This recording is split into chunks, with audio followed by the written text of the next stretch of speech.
Miles of wire in your body called nerves. Electrical impulses are moving along that nerve, so you act like magnets. You generate a magnetic field. We call it a biofield. And muscle testing is what we do. When we do muscle testing, we interfere with the body's biofield, and the body responds. So Mr. Thomas is acting like a magnet, right? Because he's generating a biofield. His feet are the south pole, and his head's the north pole. And my hand is an extension of my magnet. So this is south, the bottom is south, the top is north. Right? Give me this hand. We know that opposites attract and likes repel, right? So give me a strong arm. Don't let me push it down. Very good. So when I put north to south, that's a strong arm. His arm stays very strong. So if I put north to north, likes repel. Just keep it. There's a weakness in the arm. So now, you can relax for a second. Now I'm calibrated.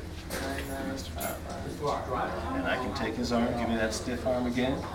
I can just tap different parts of his body.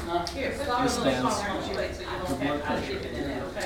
Stress. His arm goes weak in stress. Emotional stress. So his heart is tired from emotional issues.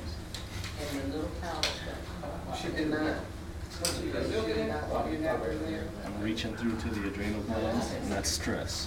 So you can tap and visualize against any part of the body, and the arm will show weak if there's an issue with it. For example, there's an issue with his heart, emotionally. That doesn't mean that he's going to walk out of here and vapor lock, right? But we know that there are emotional issues that are tugging on him. So this is a very accurate way to understand what consciousness is trying to say to you. Okay? This is what consciousness is trying to say to you. Now the old martial arts masters knew this, and before they attacked you, they did all this Bruce Lee stuff in front of your face. A strong arm, please. Now, you can kind of rock on that arm. You bring the energy field down. I'll give you a strong arm. Okay. Bring the energy field back up. You can rock on that arm. So we can interfere. We can interfere with the body's biomagnetic field. And your body will also respond to thoughts, which is why I can do body talk without a lot of tapping. Please don't respond verbally to these statements. You're wearing a red shirt. Okay, relax. And I can think that as well. So we can think inaccurate thoughts, and the energy that surrounds the body will pick up on that frequency and the arm will show.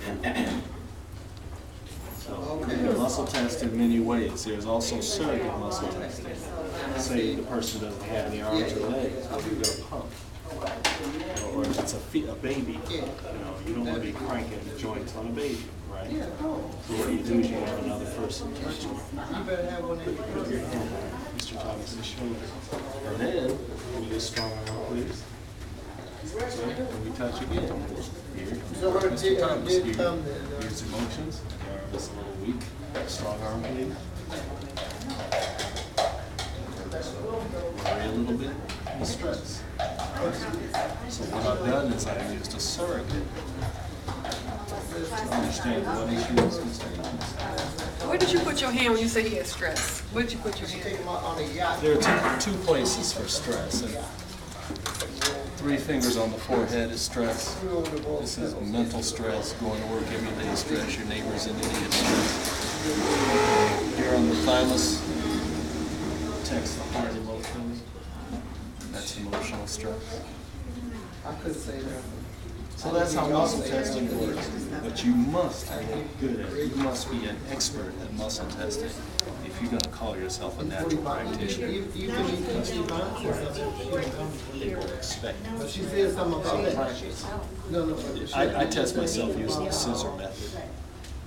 And for me, this is yes, this is no. I tell consciousness this is what it is. And I use it to muscle test at a distance too.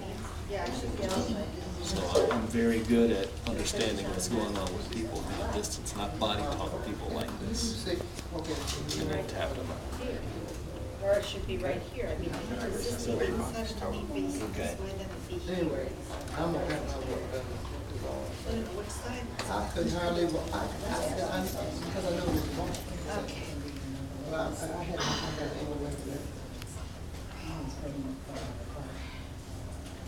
I tap myself, I tap, yes, I will. Something in your house you're worried about. It's the pancreas. Go to the dining room. Your dining room is making you uncomfortable. That's the first priority that came up. It's an object. That's right, that's Relatively right. small object in the dining room. It's like if you want to, but I knew it was something emotional. It's relaxing. Yes, this whole area. But anyway. Yeah, but she was a little bit last night, you know. And I can see how good it was that to do the work and not, that procrastination is what got me jammed up here. One of your neighbors is tweaking you a little bit, making you uncomfortable.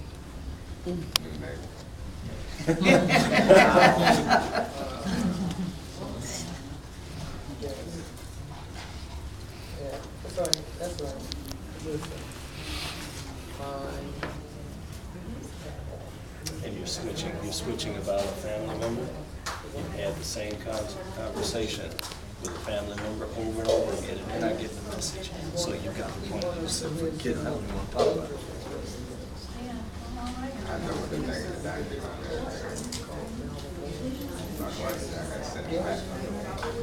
Really? You hear what I'm saying to you? So, just calling people right now. Yes, I did. Yes, I did. Ask permission to do the research. Just focus on that.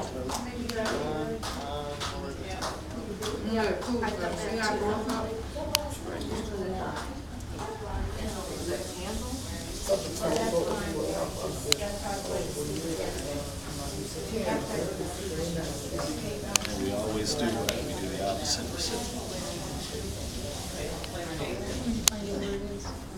I feel it in my head. Wow. What's the matter? Say about this church. So much you leave on my tongue. I don't understand. Very good. Okay, good to see you. The emotional issues. You never would have thought it was those things. So why is